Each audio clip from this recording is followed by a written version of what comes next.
जय श्री माता जी। हे आदिशक्ति माँ, हे देवी, हे महामाया, कृपा करके ये ध्यान और मेडिटेशन के मंच पर पधारिए और सभी संतों को, सभी शुद्धात्मा को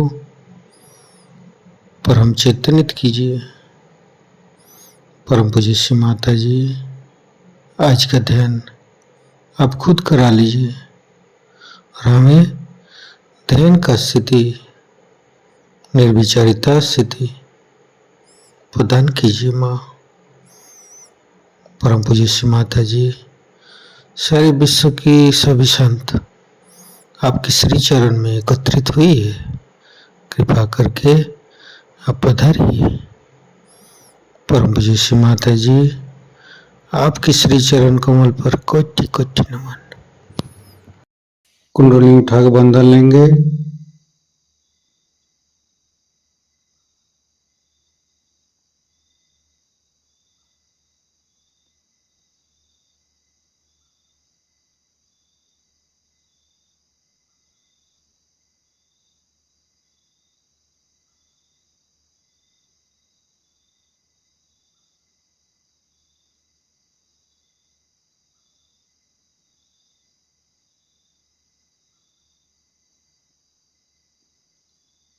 तीनों महामंत्र।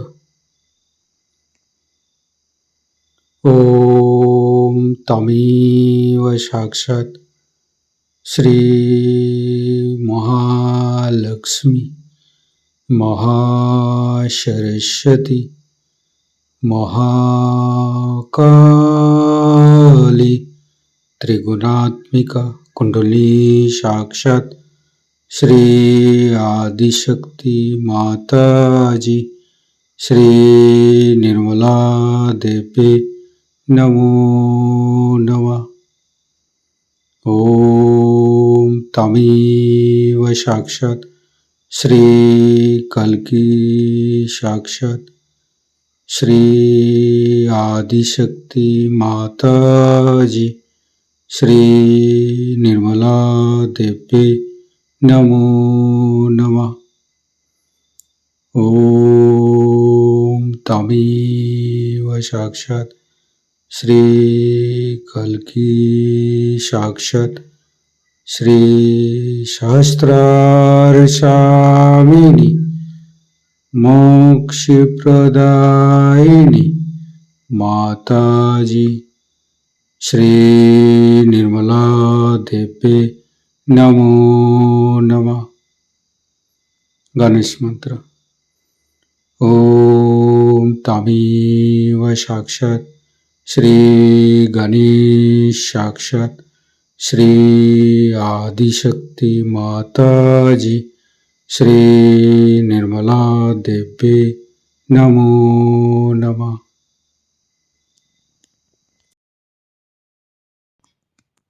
दोनों हाथ खुला हुआ परम पूज्य श्री माता जी के सामने, श्री माता जी के बिंदी को देखते हुए अपने मन के अंदर, अपने हृदय के अंदर अच्छे अच्छे चिंता लाते हुए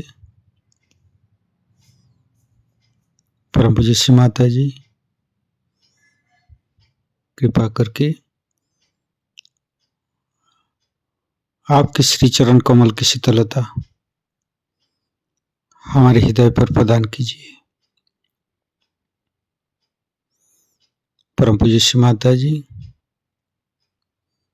हम अज्ञानी हैं, हमारी अज्ञानता के बस में यदि आपके शान के खिलाफ कोई गलती हुआ हो, कृपा करके आप मुझे क्षमा कर दीजिए माँ।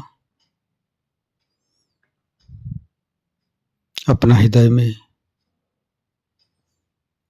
परम पूज्य श्री माता जी की श्री चरण की शीतलता महसूस करते हुए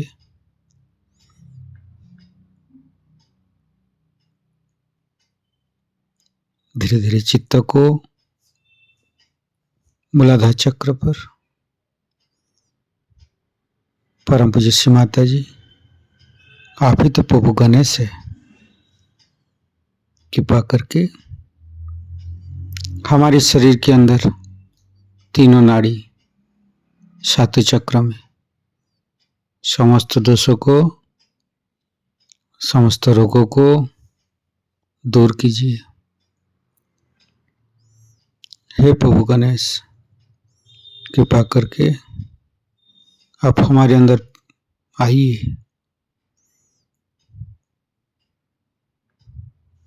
हे आदिशक्ति माँ, हम कभी अतीत में चला जाते हैं, कभी भविष्य में चला जाते हैं।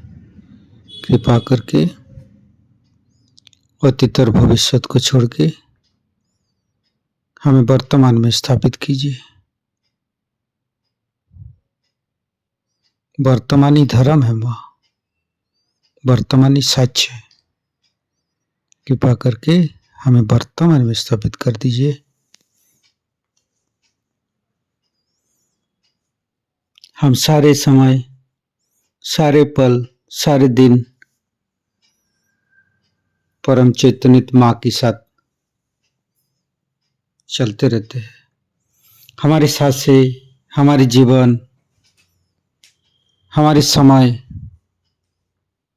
इस चैतन्य लहरी के साथ, इस चैतन्य लहरी की शक्ति से चलते हैं, जो कि हम सहयोग से ही श्री माता जी के पास से प्राप्त हुई है।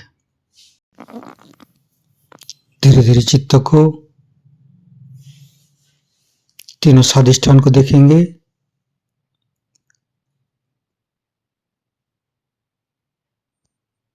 तीनों नाभि, लेफ्ट नाभि, परम पूज्य श्री माता जी, कृपा करके आप गृहलक्ष्मी जी के रूप में हमारे लेफ्ट नाभि पर आइए और समस्त दोषों को, समस्त रोगों को दूर कीजिए। लेफ्ट नाभि को सहस्त्रार के साथ जोड़ेंगे।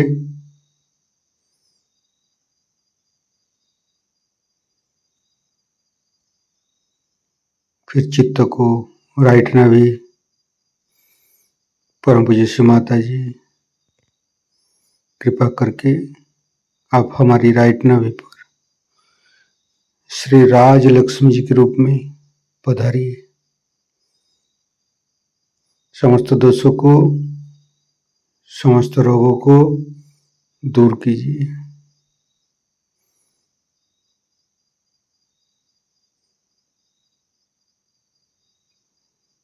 फिर धीरे धीरे चित्त को मध्य नाभि,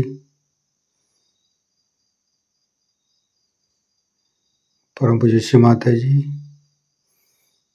आप ही ने तो हमें संतोष प्रदान की है, आप ही ने तो हमें उदार बनाया है।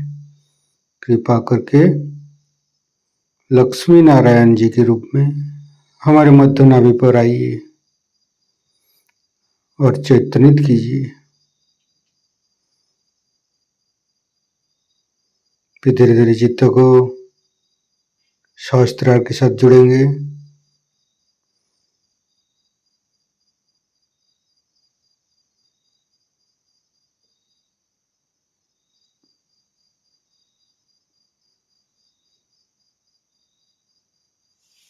फिर तीनों हृदय, लेफ्ट हृदय, परम पूज्य श्री माता जी, आपकी परम कृपा में तो हम शुद्ध आत्मा है।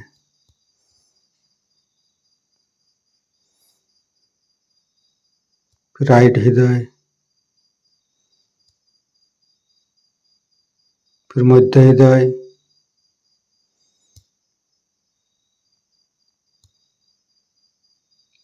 विशुद्धि, राइट विशुद्धि, लेफ्ट विशुद्धि, परम पूज्य श्री माता जी, आपकी परम कृपा में हम संपूर्ण निर्दोष है माँ। मध्य विशुद्धि, फ्रंट आज्ञा, बैक आज्ञा, सहस्त्रार। परम पूज्य श्री माता जी, हमारे अंदर अहंकार, पति अहंकार को दूर करके हमारे सहस्त्रार पर आइए, समस्त ब्रह्मरंध को खोल दीजिए।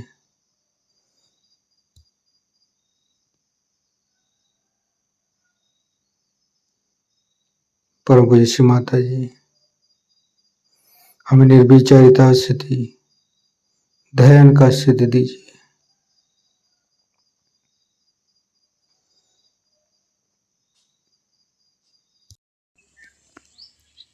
सहस्त्रार के साथ एक एक चक्र को जोड़ेंगे।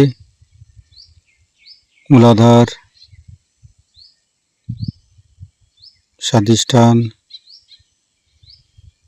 नाभि, हृदय,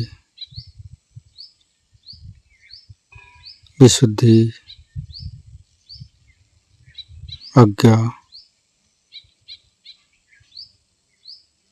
संपूर्ण चित्त सहस्त्रार पर रखेंगे।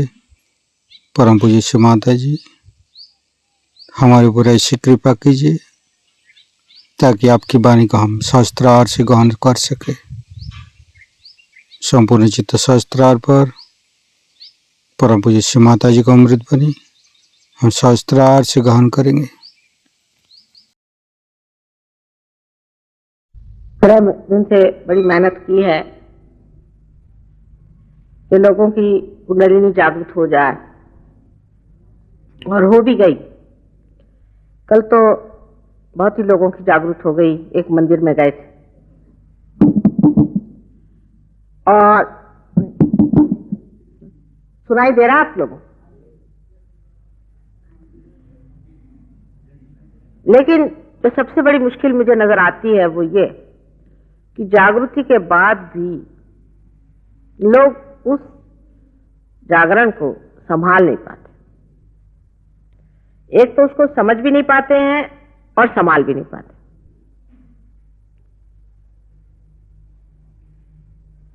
उसकी वजह यह है कि हर चीज को वो अपने बुद्धि पर लाना चाहते। जब कुंडलिनी का जागरण हो जाता है और जब वो ब्रह्मरंध्र को छेदती है तो आपके हाथ से ठंडी ठंडी हवा जैसे आने लग जाती। जब मैं घर बैठी हूं तो आपकी तरफ आएगी, जब मैं नहीं हूं तो आपसे ऐसे निकलती हुई नजर आएगी। ये इसकी पहचान, इसको ही चैतन्य लहरी कहते हैं, सौंदर्य लहरी कहते हैं। और ये घटना करने से होती नहीं है, ये होने से होती है। ये सहज घटना है। सहज, सह का अर्थ अपने साथ, जो माने पैदा हुआ, अपने ही साथ। जैसे हमारे नाक, कान, मुंह अपने ही साथ पैदा हुए। जब हम पैदा हुए तभी हमारे साथ ही सब पैदा हुए हैं, और हमारी श्वसन क्रियादि जो भी क्रियाएं हैं वो भी अपने साथ ही आएंगी। हमारा सारा जो कुछ जीवंत कार्य है वो भी सहज ही होता है। माने एक फूल से फल होना भी एक सहज क्रिया। सहज माने जो जीवंत क्रिया है वही सहज क्रिया, और सहज योग ये जीवंत क्रिया है। आज उसका परिवर्तन महायोग में हो गया। माने हजारों लोग इससे पार हो सकते हैं। होने को तो हजारों होते हैं और हुए भी हैं, लेकिन पार करने के बाद भी लोगों में इतनी क्षमता नहीं है कि उसको संजो ले। कि जैसे एक अंकुर को बीज से निकल आने के बाद संजोना पड़ता है, उसी प्रकार कुंडलिनी के जागरण के बाद भी उसको संजोना पड़ता है। उसके अनेक कारण हैं। कुंडलिनी का जागरण करना तो बहुत आसान चीज है, उसके लिए जो इसका अधिकारी, सबके बुते का बिल्कुल भी नहीं, बहुत ही कठिन बात है। जो इसका अधिकारी होगा वो इसको आसानी से लीलामय तरीके से जागृत कर सकता है। और अगर कहता है कि बहुत मुश्किल है तो इसका मतलब है वो उनको अधिकार नहीं है, वो बेकार में कोशिश कर रहे हैं। उनको करना ही नहीं चाहिए। समझ लीजिए ये आपका मंदिर है और इसके अधिकारी कोई साहब है, तो उनके लिए इसके अंदर प्रवेश करना बिल्कुल ही आसान चीज है, क्योंकि उनका अपना ही, उनकी मिल्कियत है। बस ताला खोला और अंदर चले आए, कुंजी भी उनके पास में। लेकिन अगर कोई और इंसान जिसका इस पे कोई भी अधिकार नहीं है वो अंदर आना चाहे तो उसके लिए असंभव की बात होती है, और वो कोशिश करेगा तो ये तोड़ेगा, वो फोड़ेगा, इधर आएगा, उधर आएगा, और सब काम जो होगा अनधिकार होगा। और अनधिकार चेष्टा से कुंडलिनी कभी भी जागृत नहीं होने वाली, कभी भी जागृत नहीं होती। कारण जैसे मैंने पहले भी बताया है कि हमारे कुंडलिनी का जो रक्षक है, आप लोगों के अंदर जो कुंडलिनी शक्ति, उसका रक्षक जो है वो श्री गणेश। और श्री गणेश जो है वो कुंडलिनी के घर से बाहर जमा हुआ है, हर समय जागरूक है आपके अंदर। जब श्री गणेश सुप्त हो जाते हैं तो आपको भी होश नहीं होता। जब तक आपको होश है तब तक श्री गणेश जागरूक रहते। ये शक्ति हमारे अंदर है और जागृत होती है, ये आपको सिद्ध करना होगा।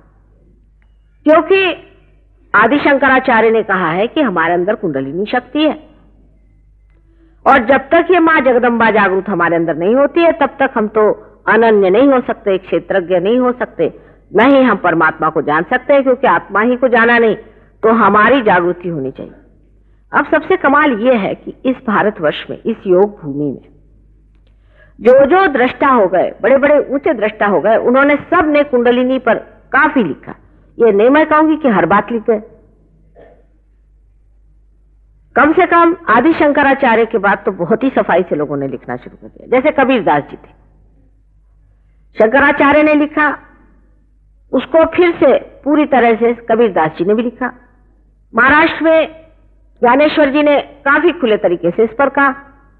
इसके अलावा नाथपंथियों ने इस पर बात करी। नानक साहब ने कहा, जो भी संत साधु आए हैं इस संसार में, चाहे वो मुसलमान हो चाहे हिंदू हो, सबने कहा कि हमें फिर से जन्म लेना चाहिए। सारे शास्त्रों में लिखा हुआ है, वेद में भी लिखा है कि जब तक आप विद नहीं होते, माने आप जब तक इसे जानते नहीं हैं,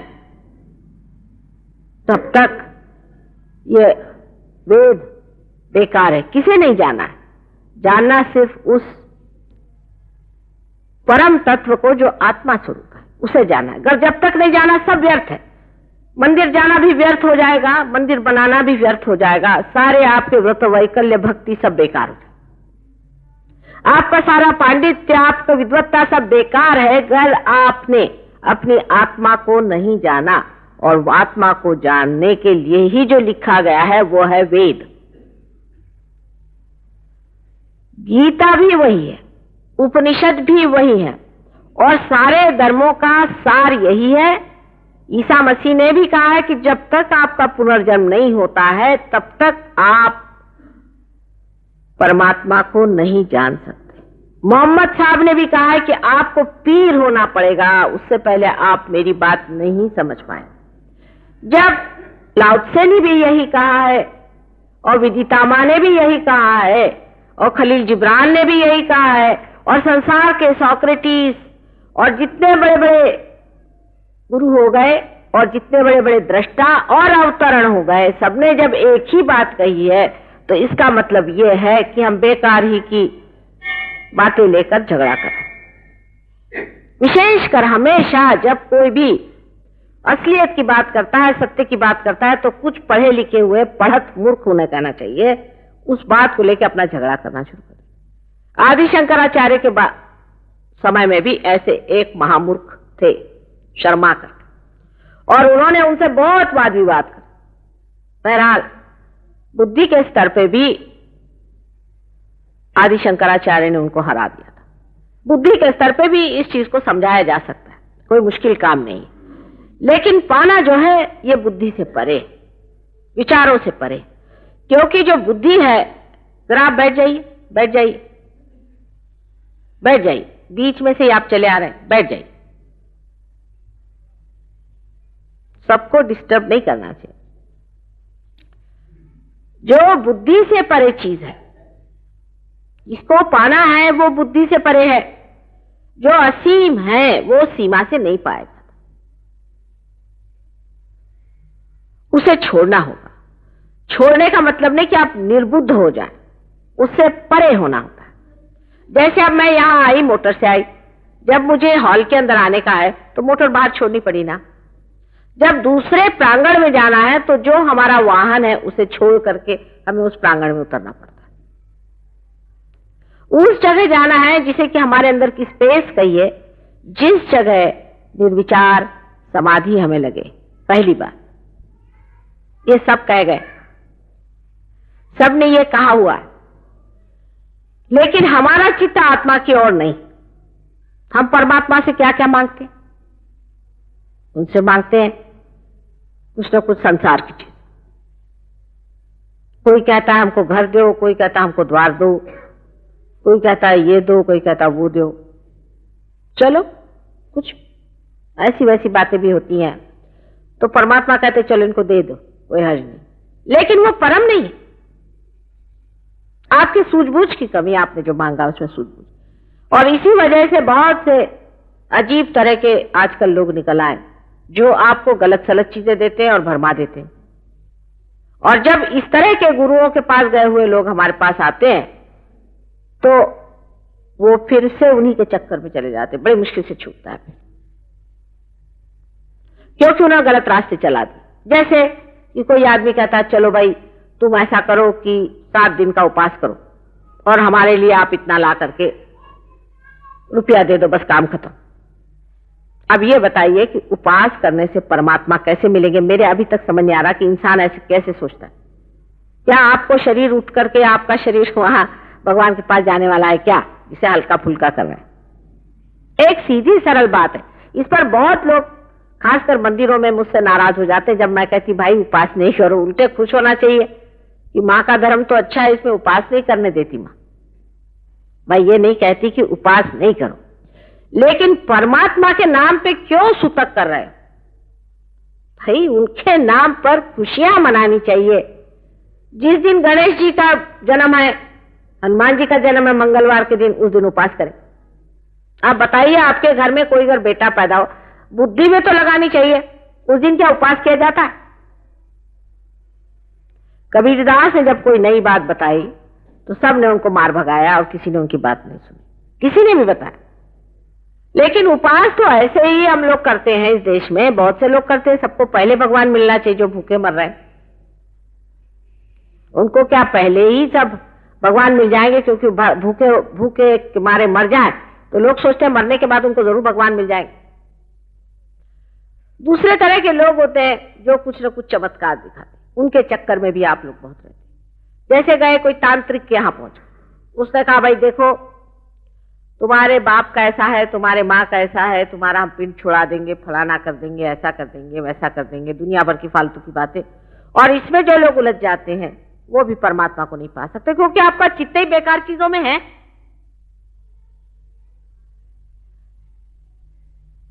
बच्चों के लिए परेशान होना बिल्कुल नैसर्गिक, उसमें कोई ऐसी गलत बात नहीं कि आप अपने बच्चों के लिए परेशान। परमात्मा भी अपने बच्चों के लिए परेशान रहते हैं।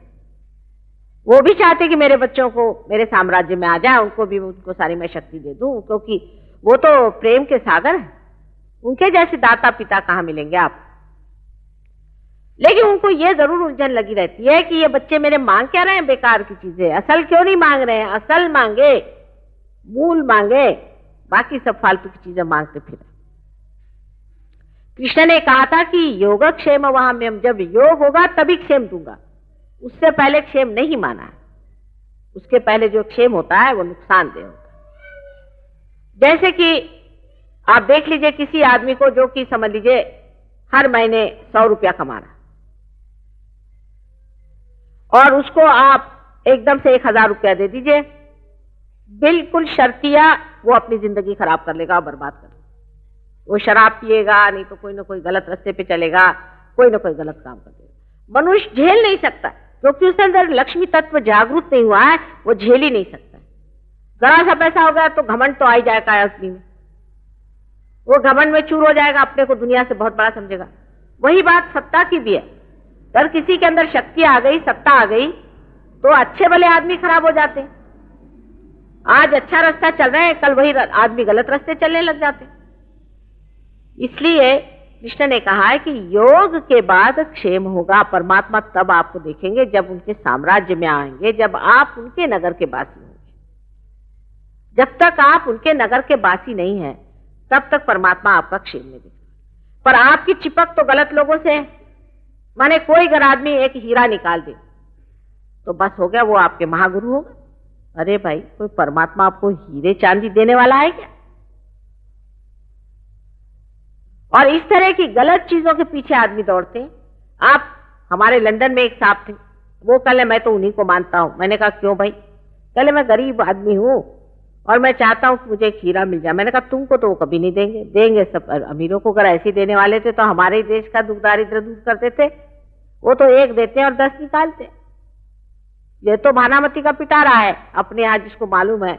हमारी उम्र के जो लोग हैं उनको मालूम है भानामती का पिटारा क्या होता है। ये सब भानामती का पिटारा है, उसका सब खेल है। इस विद्या में जाना ही नहीं, न इस चीज की पहचान करना है। ऐसी चीज आई हुई, जिस हाथ से आई उसी हाथ से चली जाएगी। लेकिन ऐसा कहते ही साथ लोग बुरा मान जाते हैं। तो इसलिए भी सहयोग टूट जाता है, क्योंकि पार होने के बाद आदमी उसके बारे में सोचने लग जाता है।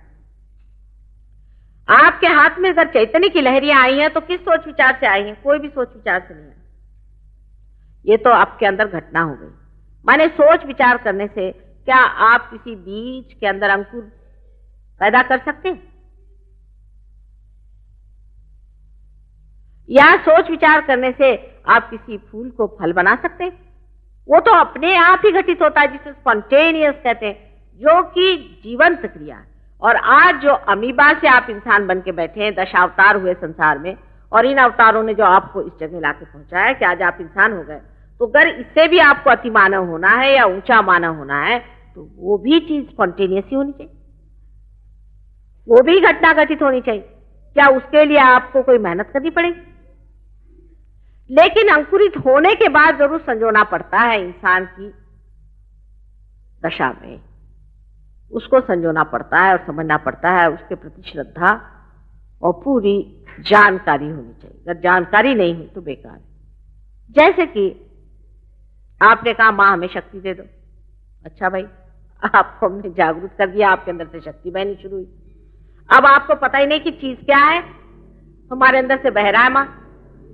अगर आपको पता ही नहीं तो आप इसका उपयोग क्या करेंगे? आपको अगर दीप जैसे जला दिया जाए तो आप इंसान है और दीप दीप है। इंसान को जब रोशनी मिल जाती है तो उसको पता होना चाहिए कि इस रोशनी से हम क्या करें, किसको दें, कैसे करें, इसका व्यवहार क्या करें।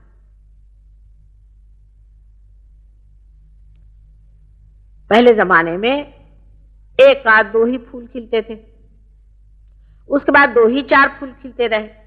पर यह जमाना आ गया है, इसी घोर कलयुग में, इसी घोर भयंकर दशा में ही मनुष्य को यह पाना है। वो अनेकों को पाना है, लाखों को पाना है, हजारों को पा रहा है। जिसको बाइबल में लास्ट जजमेंट कह रहे हैं, वो चीज आ गई। नाम फर्क फर्क, इसका वर्णन नल दमयंती पुराण में है, लेकिन हम लोग पुराण वराण पढ़ते नहीं। इसका वर्णन विलियम ब्लेक नाम के एक कवि, जो कि लंदन में हो गए 100 साल पुराने, उन्होंने लिखा हो बहुत साफ साफ। यहां तक कि जहां आश्रम होगा वो जगह का नाम, जहां हम रहेंगे उसका नाम, सहयोग की पूर्ण व्याख्या। और सबसे कमाल उन्होंने ये लिख दिया कि इस जमाने में लंदन जो है वो क्षेत्र हो जाएगा। मैं आजकल लंदन में रहती हूँ, और इतना ही नहीं कि क्षेत्र होगा, लेकिन यहां पर जो कार्य होगा उससे जो लोग पार होंगे, जो प्रॉफिट्स होंगे, जो प्रेषित होंगे, जो पीर हो जाएंगे, उनमें यह शक्ति होगी कि वो दूसरों को कर सके। ये पहले नहीं थी शक्ति। पहले बड़ी मेहनत करते थे लोग, शक्तिपात, बेकार की बातें लोग करते हैं। हम शक्तिपात करते हैं, शक्तिपात करते हैं। मैंने तो देखा नहीं कोई करते हुए शक्तिपात वगैरह। पहले शक्तिपात में क्या होता है?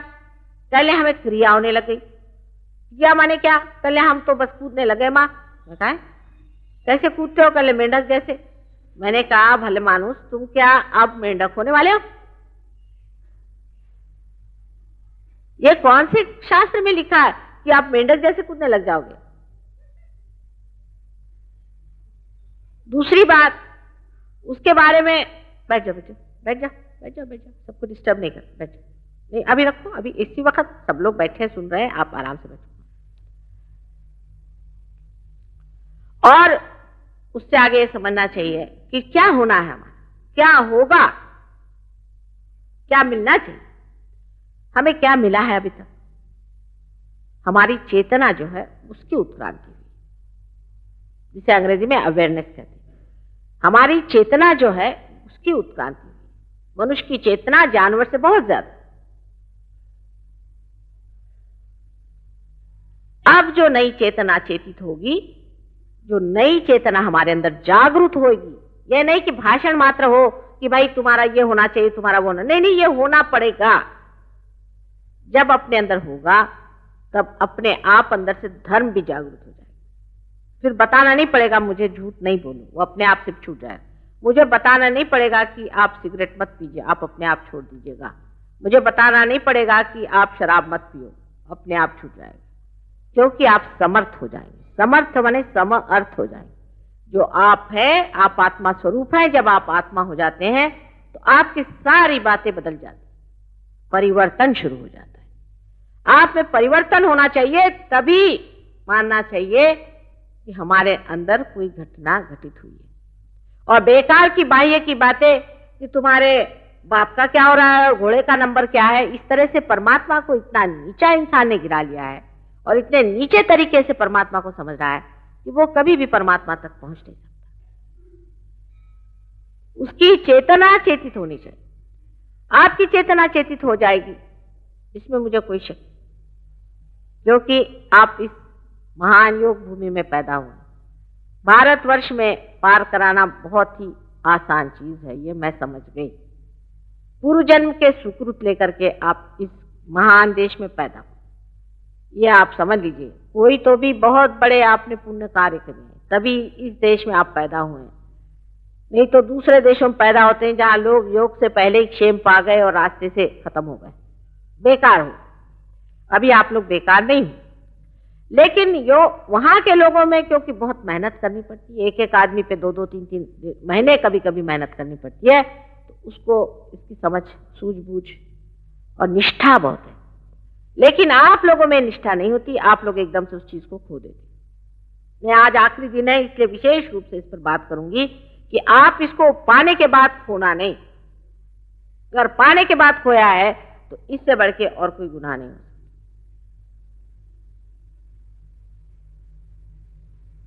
ये बहुत सूक्ष्म तत्व है जिसे आपको पाना चाहिए। आप लोग प्रदेश के लोगों से साइंस सीखते हैं, दुनिया भर की चीजें सीखते हैं,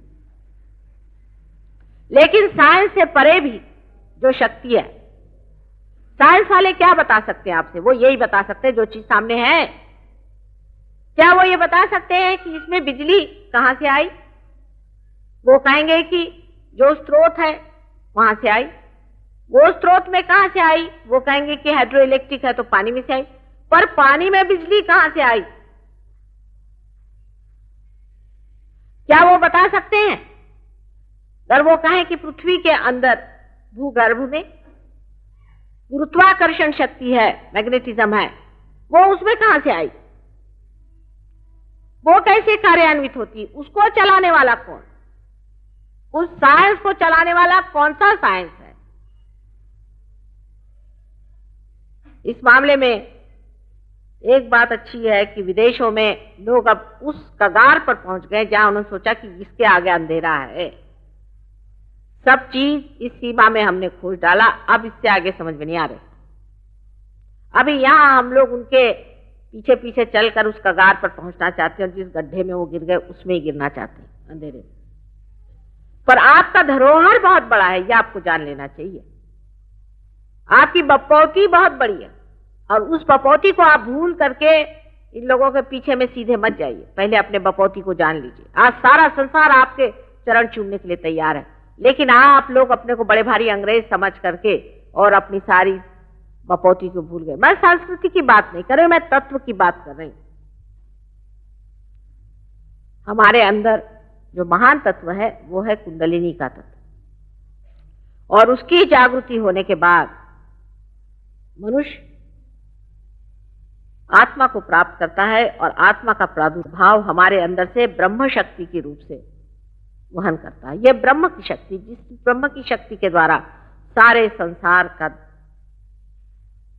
कारभार चलता है, सारे संसार की धारणा हुई, वही ये ब्रह्म शक्ति। इस ब्रह्म शक्ति को हमें पाना है, वो हमारे ही अंदर निहित है, हमारे ही आत्मा में है। लेकिन वो मिलने के बाद ये इतनी महान वस्तु, इतनी सूक्ष्म वस्तु हमें आसानी से मिली है, इसलिए इसे छोड़ नहीं देना। छोटी छोटी बातों पे लोग उलझ जाते हैं, जैसे कि कल वहां मंदिर में कुछ विद्वान लोग आए। कभी कभी इन लोगों से बात करने पे मुझे कबीरदास की बात समझ में आती है कि पढ़ी पढ़ी पंडित मूर्ख भय। मैं पहले सोचती थी कि पढ़ पढ़ के कैसे मूर्ख बन जाएंगे पंडित लोग, बगैर पढ़े ठीक रहते इसका मतलब। लेकिन अगर पंडित भी कोई हो और वो पढ़ने लगे तो मूर्ख हो जाते। उसकी वजह यह है कि किताब लिखने को किसको क्या जाता है, जो उठा जिसके पास जरा पैसा किताब छाप दी। शास्त्रों को भी बिगाड़ने में किसका क्या जाता है, जिसको अपने लिए इस्तेमाल करना है वो शास्त्र को बिगाड़ सकता है। हमारे शास्त्रों को इस तरह से लोगों ने बिगाड़ा है कि अश्वमेध यज्ञ को भी इन्होंने तांत्रिक बना दिया, शिव शक्ति को भी इन्होंने तांत्रिक बना दिया। मैंने हद हो गई इन लोगों के अपमान की भी, क्या इनको कोई भय नहीं भगवान का। सब चीज को उन्होंने इस तरह से लाके गिरा दिया, क्या उनके लिए शोभनीय है?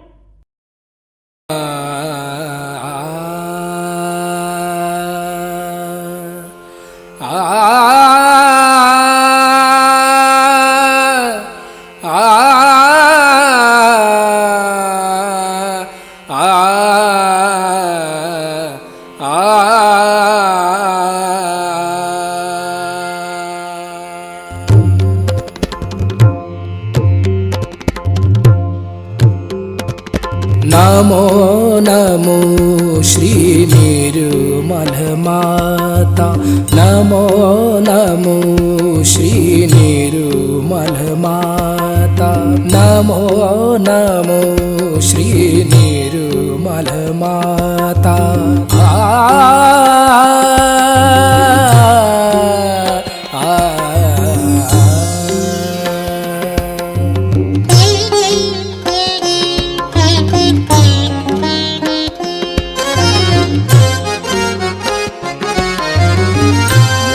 मोक्षदायिनी हे परमेश्वरी, मोक्षदायिनी हे परमेश्वरी, मोक्षदायिनी।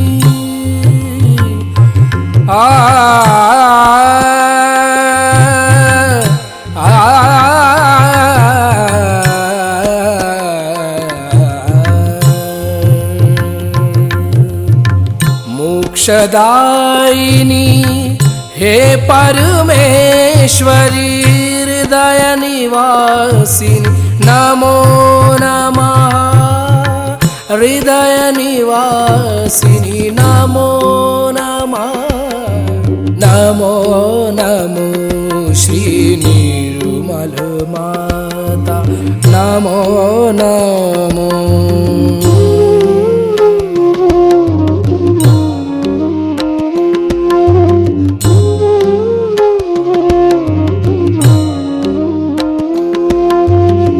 सहस्त्र कमल पर तुझको पाया, सहस्त्र कमल पर तुझको पाया।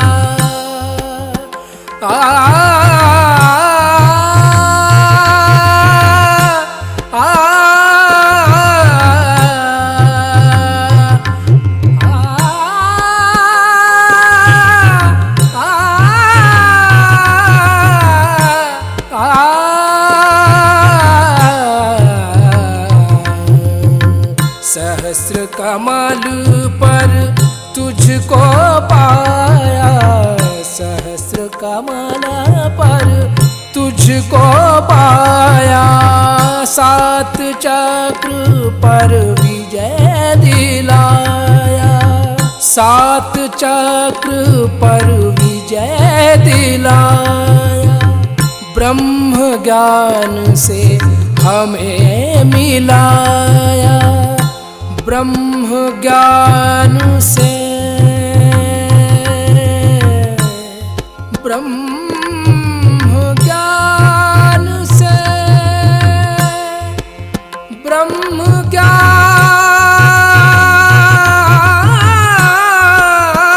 से,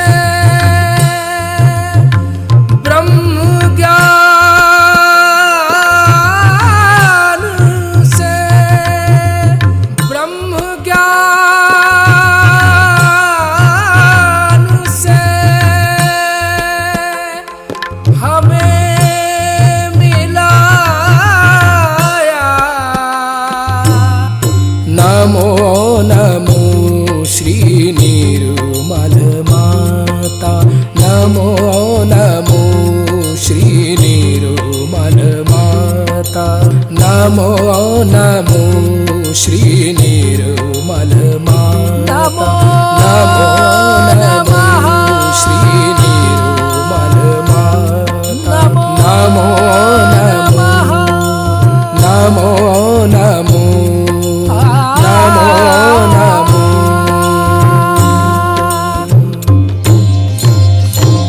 ॐ त्वमेव साक्षात् श्री सहस्रार स्वामिनी मोक्ष प्रदायिनी माताजी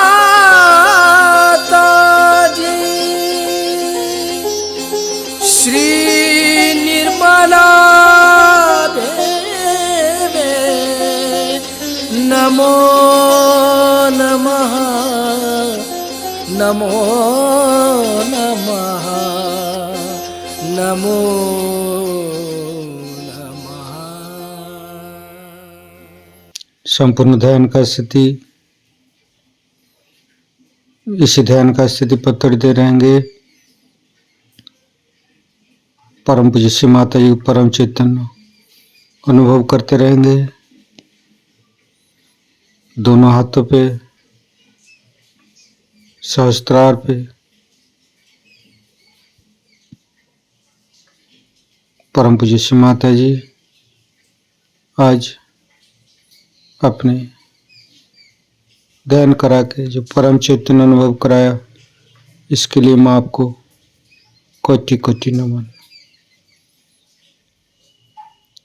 कुंडली उठा के बंधन लेंगे।